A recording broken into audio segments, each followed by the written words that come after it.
Factbox-Why is South Africa facing its worst power crisis in 2 years?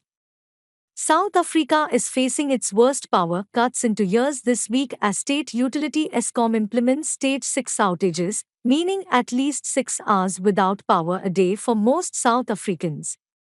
Eskom has struggled to meet electricity demand in Africa's most industrialized economy for over a decade, but the outages have not been this severe since December 2019. Below are key facts about the current crisis. Labor action. Eskom has blamed the severe outages on an unlawful labor strike which started last week. Workers staged protests at multiple Eskom facilities after salary negotiations with trade unions reached a deadlock on Tuesday.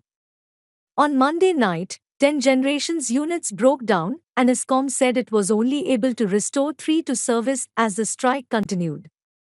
This triggered stage 6 outages. Similar protests over wage talks in the past have also hampered operations. The utility is set to meet with workers' unions on Friday to discuss a new pay offer to try to settle the dispute. Even if an agreement is reached to end the strike, Eskom says a backlog of maintenance work could take weeks to clear and that the system remained vulnerable to additional breakdowns. Long-standing issues. With an aging coal fleet that is highly prone to faults, Eskom has struggled to meet demand since 2007, choking economic growth. Eskom routinely implements scheduled power cuts, called load shedding, to prevent a strain on the system that could cause a total blackout and to replenish emergency generation reserves.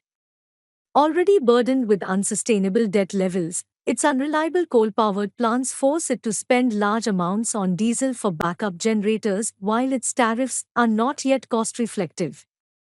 The firm said in December it expected its gross debt to rise to 416 billion rand by March 2022 because of funding postponed from the previous year.